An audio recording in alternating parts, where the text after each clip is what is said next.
Hello students, कैसे हो आप सब। तो हम चैप्टर नंबर 2 पढ़ रहे हैं is matter around us pure.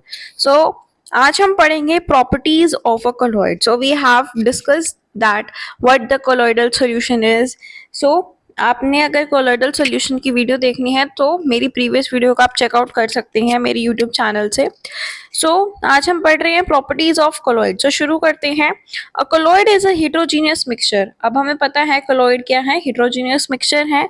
जो उसके साइज होता है पार्टिकल्स का वो बहुत ज्यादा स्मॉल होता है, जिसको हम हमारी नेक्ड आई से, नॉर्मल आई से नहीं देख सकते। कोलॉइड्स बिग एनफ होते हैं जिससे हम स्कैटर कर सकते हैं एक beam of light passing through it and make it path visible. So they do not settle down when left undisturbed. That is colloid एक quite stable solution का काम करता है। They cannot be separated from the mixture by the process of filtration method से हम उसको separate नहीं कर सकते क्योंकि वो इतने अच्छे से mix होते हैं constituents उसके, तो हम उसको अच्छे से उसको सेपरेट नहीं कर सकते। But a special technique of separation उसके लिए यूज की जाती है जिसको हम सेंट्रिफिकेशन कहते हैं। जो कंपोनेंट्स होते हैं कोलॉइडल सॉल्यूशन के वो डिस्पर्स्ड फेस और एक डिस्पर्शन मीडियम होता है। डिस्पर्स्ड फेस को आप एज अ सोल्यूट कंसीडर कर सकते हो और डिस्पर्शन मीडियम जो है उसको आप एज अ सॉल्वेंट कंसीडर कर लो ताकि आपको इजीली लर्न हो जाए। जो सोल्यूट लाइक कंपोनेंट होता है या डिस्पर्स्ड पार्टिकल्स एक कोलॉइडल फॉर्म के अंदर रहते हैं द डिस्पर्स्ड फेज, और जो कंपोनेंट है डिस्पर्स्ड फेज के अंदर सस्पेंडेड है, ठीक है, जिसके अंदर वो सस्पेंडेड है उस मीडियम को क्या बोलेंगे, डिस्पर्सिंग मीडियम कहेंगे। कोलॉइड्स क्लासिफाई होते हैं according to their state, solid, liquid और gas of the dispersing medium and dispersed phase. Form few common examples यहाँ पे टेबल 2.1 में गिवन है और ये एवरीडे लाइफ से हमारे कोरिलेटेड है। Common examples of colloids, dispersed phase अगर ये सारी चीजें हो, डिस्पर्सन मीडियम ये हो, टाइप ये होगा और एग्जांपल्स ये होंगे। ठीक है, तो इसको देखते हैं। अगर लिक्विड इन गैस होगा तो उसको एरोसोल टाइप कहेंगे। उसके एग्जांपल्स हैं फोग, क्लाउड्स और मिस्ट। सॉलिड इन गैस होगा तो उसका एग्जाम्पल टाइप है aerosol and examples are smoke, automobile, exhaust. Gas and liquid होगा तो उसको हम फॉर्मी स्ट्रक्चर कहेंगे, उसका बन जाएगा तो फॉर्म टाइप का होगा, that is shaving cream. Liquid in liquid अगर सॉल्यूशन बनेगा तो इमल्शन बन जाएगा, जैसे कि मिल्क या फेस क्रीम कहते हैं। सॉलिड इन लिक्विड सॉल्यूशन बन जाएगा जिसको हम शॉर्ट फॉर्म में सोल कहेंगे, जैसे कि मिल्क ऑफ मैग्नीशिया या मर्ड।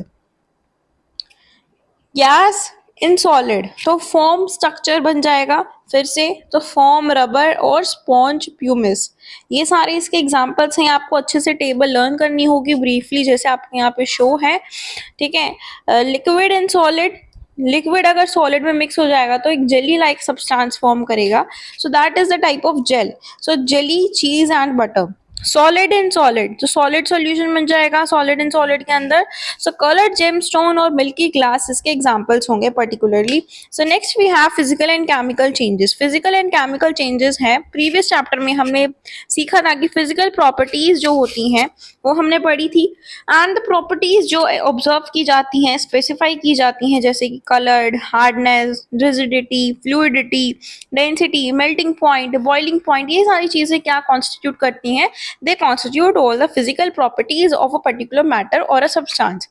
ये सारी physical properties हैं। आप इंटर कन्वर्जन कर दे अगर हम states की तो एक physical change हो जाएगा, जैसे कि these change occur without a change in composition and no change in the chemical nature of the substance।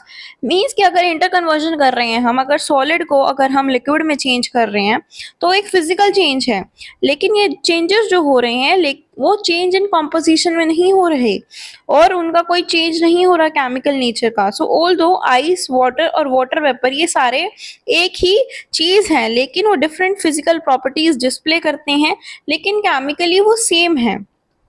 Both water और कुकिंग ऑयल लिक्विड है, लेकिन केमिकल कैरेक्टरिस्टिक्स उनकी डिफरेंट डिफरेंट हैं। They differ in odour, inflammability. हम जानते हैं कि जो ऑयल है वो बर्न हो जाता है एयर के अंदर, लेकिन वाटर एक्सटिंग्विश करता है फायर को। It is this chemical property of oil that makes it different from the water. Burning एक केमिकल चेंज है, तो during this process one substance reacts with another to undergo a change in chemical composition. तो chemical change bring करता है एक change को जो chemical properties के अंदर जो चेंजेस लाती हैं और हमें न्यू सब्सटेंसेस दिखते हैं। So chemical change is also known as a chemical reactions. जैसे कि हम बर्निंग करते हैं कैंडल की, तो दोनों फिजिकल या केमिकल चेंजेस टेक्स प्लेस होती हैं। सो उन दोनों को आप डिस्टिंग्विश कर सकते हो। ये सारे जो क्वेश्चंस हैं ये आप खुद करके देखना, बहुत ही इजी आंसर्स हैं इनके। अगर आपको कोई डाउट हो तो आप मुझसे कमेंट सेक्शन में पूछ सकते हो। Next we have what are the types of pure substances. अब प्योर सब्सटेंसेस के कौन कौन से टाइप्स होते हैं, अगर हम केमिकल कंपोजिशंस के बेसिस पे उसको डिवाइड करें, क्लासिफाई करें उनको, तो या तो वो एलिमेंट्स होंगे या फिर कंपाउंड्स होंगे। सो एलिमेंट्स को देखते हैं। First of all, Robert Boyle first scientist था जिसने टर्म एलिमेंट को यूज किया था, ठीक है। तो इन 1661 एंटन लॉरेंट लेवियोसर 1743 से 1904 में क्या था, एक फ्रेंच केमिस्ट था जिसने स्टैब्लिश किया था एक एक्सपेरिमेंटली यूजफुल डेफिनेशन को, एलिमेंट की डेफिनेशन को उसने जस्टिफाई किया था। उसने डिफाइन किया कि एलिमेंट क्या होता है, एक बेसिक फॉर्म है मैटर की जिसको हम ब्रोकन डाउन नहीं कर सकते सिंपलर सब्सटेंसेस के अंदर बाय केमिकल रिएक्शंस के थ्रू। सो एलिमेंट्स को हम नॉर्मली डिवाइड करेंगे मेटल्स, नॉन मेटल्स और मेटलॉइड्स के अंदर। 3 टाइप्स के हो गए इसके पार्ट्स। मेटल्स जो चीजें होती हैं वो इनकी प्रॉपर्टीज क्या है, उनके पास लस्टर होगा, शाइनी सरफेस होगा, सिल्वरी ग्रे या फिर गोल्डन येलो कलर हो वो एमिट करेंगे, हीट और इलेक्ट्रिसिटी वो कंडक्ट करेंगे, डक्टाइल होंगे, डक्टाइल मीन्स जिसको वायर्स में हम ड्रॉ कर सकते हैं, और मेलेबल मीन्स उसको हैमरिंग करेंगे अगर हम वो, तो थिन शीट्स में कन्वर्ट हो जाएंगे। ये सोनोरस होंगे, एक रिंगिंग साउंड प्रोड्यूस करेंगे जब हम उसको हिट करेंगे। तो ये एग्जांपल्स होंगे gold, silver, copper, iron, sodium, potassium. Mercury एक ऐसा मेटल है जो कि लिक्विड रहता है रूम टेम्परेचर के ऊपर। नॉन मेटल्स यूजुअली शो करते हैं कुछ ऐसी फॉलोइंग प्रॉपर्टीज, जैसे कि डिस्प्ले करते हैं variety of colours, poor conductors होते हैं हीट और इलेक्ट्रिसिटी के, नॉट लक्शरस, सोनोरस और मेलेबल होते हैं। इनके एग्जांपल्स हैं hydrogen, oxygen, iodine, carbon and bromine.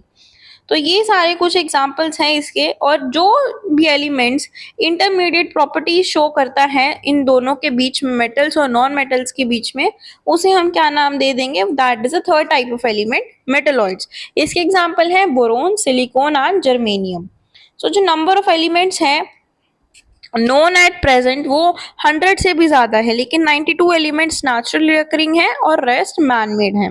Majority elements की सॉलिड स्टेट में है, 11 एलिमेंट्स गैसियस स्टेट में है रूम टेम्परेचर पे, 2 एलिमेंट्स हैं जो लिक्विड है रूम टेम्परेचर पे, मरकरी और ब्रोमीन। एलिमेंट्स जैसे कि गैलियम और सीजियम लिक्विड हो जाते हैं at a temperature slightly above the room temperature 303 kelvin. अब हम बात करेंगे कंपाउंड्स की। हमने देख लिया कि एलिमेंट्स क्या होते हैं बेसिकली। अब हम पढ़ते हैं कंपाउंड। सो कंपाउंड एक ऐसा सब्सटेंस है जिसमें 2 या 2 से ज्यादा एलिमेंट्स कंपोज रहते हैं, केमिकली कंबाइंड रहते हैं with one another in fixed proportion, fixed ratio के अंदर वो कंबाइंड रहते हैं। सो जैसे कि हमारे पास एक्टिविटी से हम समझेंगे, एक क्लास के अंदर आपको 2 ग्रुप्स बनाने हैं। एक ग्रुप को आपको क्या देना है, मिक्स करना है, क्रश करना है आयरन फिलिंग्स और सल्फर पाउडर, आपको एक ग्रुप को प्रोवाइड करना है। नेक्स्ट ग्रुप को mix and crush iron filings and sulphur powder और इस मिक्सचर को स्ट्रॉन्गली रेड हॉट तक हीट करना है और remove from the flame and let the mixture cool. Group 1 and 2 check for magnetism in the material obtained, bring a magnet near the material and check if the material is attracted towards the magnet। तो आपको checking करनी है कि magnetism कौन सा group का जो elements हैं वो शो कर रहे हैं। Compare the texture and colour of the material obtained by the groups. उसके अंदर कार्बन डाइसल्फाइड डालना है एक पार्ट में, फिर उसको स्टर करना है, फिल्टर करना है, डाइल्यूट सल्फ्यूरिक एसिड का एडिशन करना है। ये सारी चीजें करने के बाद आप ये सारी चीजें कर लोगे, सभी स्टेप्स को फॉलो करोगे अच्छे से, सो आप क्या आंसर दोगे कि जो गैस ऑब्टेन्ड थी ग्रुप 1 से वो थी हाइड्रोजन गैस, जो कि कलरलेस, ऑर्डरलेस और कंबस्टिबल है। It is not advise to do the combustion test for hydrogen in the class, क्योंकि जो गैस ऑब्टेन्ड हुई है ग्रुप 2 से, और वो कौन सी गैस है, हाइड्रोजन सल्फाइड गैस है, जो कि क्या है, कलरलेस गैस है with the smell of rotten eggs. So you must have observe the products obtain हुए बोथ द ग्रुप्स, दोनों ने शो डिफरेंट प्रॉपर्टीज, लेकिन जो दोनों के स्टार्टिंग मटेरियल्स हमने उन दोनों को दिए थे वो सेम थे। So group 1 has carried out the activity involving a physical change, उसने शो किया, लेकिन ग्रुप 2 में क्या हुआ, एक केमिकल चेंज हमें देखने को मिला है। सो जो material obtained by the group 1 is mixture of two substances. तो जो substance given are the elements iron और सल्फर, और जो प्रॉपर्टीज थी are same that of its constituents. ठीक है, अब आगे चलते हैं। अब हमारे पास एक ब्रीफ जो डिफ्रेंसिएशन है that is between mixtures and compounds. Mixtures और कंपाउंड्स को अगर हम डिफ्रेंशिएट करें, एलिमेंट्स और कंपाउंड्स जब मिक्स हो जाते हैं एक मिक्सचर फॉर्म करते हैं और एक न्यू कंपाउंड फॉर्म होता है। लेकिन कंपाउंड्स में ऐसा क्या होता है, एलिमेंट्स रिएक्ट करते हैं ताकि नए कंपाउंड्स बने। ठीक है, एक मिक्सचर के पास वेरिएबल कॉम्पोजिशन होती है, हम उसको किसी भी कंपोजिशन में उसको मिक्स कर देते हैं, लेकिन कंपाउंड्स के फॉर्म में क्या होगा, फिक्स रेशियो रहती है हमेशा। मिक्सचर शो करते हैं प्रॉपर्टीज कॉन्स्टिट्यूएंट सब्सटेंसेस की, और new substance totally different properties show करता है कंपाउंड्स में। सो मिक्सचर्स में क्या है, कॉन्स्टिट्यूएंट्स को हम सेपरेट कर सकते हैं बाय दी फिजिकल मेथड्स, लेकिन कॉन्स्टिट्यूएंट्स को हम सेपरेट करेंगे या तो केमिकल मेथड से या इलेक्ट्रोकेमिकल रिएक्शंस के थ्रू। नेक्स्ट है, अब जो मटेरियल ऑब्टेन हुआ था ग्रुप 2 से वो एक कंपाउंड था। तो on heating the two elements strongly we get a compound जो टोटली डिफरेंट प्रॉपर्टी शो करता है as compare to the combining elements. ठीक है, तो composition of a compound same रहता है थ्रू आउट, तो हम ऑब्जर्व कर सकते हैं उसके टेक्सचर को, उसके कलर को, the compound are the same throughout. सो हम इसको समराइज करेंगे फिजिकल और केमिकल नेचर ऑफ मैटर को in the following graphical organiser. तो अब मैटर है सॉलिड, लिक्विड या गैस, कोई सी भी स्टेट में हो, उसको हम टू पार्ट्स में डिवाइड करते हैं। First is pure substance, second is mixtures. So pure substance के भी दो पार्ट्स हैं, एलिमेंट्स और कंपाउंड्स। ये हमने आज ही डिस्कस किया है कि एलिमेंट्स क्या है जिसको हम ब्रोकन डाउन नहीं कर सकते सिंपलर सब्सटेंसेस के अंदर, और कंपाउंड्स क्या है जिसकी प्रोपोर्शन कंपोजिशन फिक्स रहती है, सेम रहती है, और जिसको हम ब्रोकन डाउन कर सकते हैं एलिमेंट्स में बाय केमिकल और इलेक्ट्रोकेमिकल रिएक्शंस। अब इसके एग्जांपल्स देख लेते हैं। जैसे कि एलिमेंट्स के एग्जांपल है copper, oxygen, iron, hydrogen, mercury, ये कुछ इसके एग्जांपल्स हैं। कंपाउंड्स के एग्जांपल्स हैं for example water, methane, sugar, salt etcetera. अब हम चलते हैं मिक्सचर्स के पास। मिक्सचर्स क्या है जिसकी कंपोजिशन फिक्स्ड नहीं होती है। इसके अंदर दो टाइप्स होते हैं, homogeneous mixture and heterogeneous mixture. तो होमोजीनियस मिक्सचर मींस जिसकी यूनिफॉर्म कंपोजिशन होगी, सेम कंपोजिशन रहेगी through out. So for example sugar in water, जैसे हम शुगर इन वाटर को मिक्स करते हैं, salt in water, sulphur in carbon disulphide, water in alcohol, ये सारे कुछ एग्जांपल्स होंगे होमोजीनियस मिक्सचर्स के। नेक्स्ट है heterogeneous mixture. Hetero means different, जिसकी यूनिफॉर्म कंपोजिशन नहीं होगी। They do not have uniform composition, they have non uniform composition through out. Next है इसके एग्जांपल्स हैं जैसे कि sand and salt. Sugar and salt को अगर हम मिक्स करते हैं तो उनकी आप देखोगे दोनों की लेयर सेपरेट बन जाएगी, उनकी कंपोजिशन सेम नहीं रहेगी, यूनिफॉर्म नहीं रहेगी।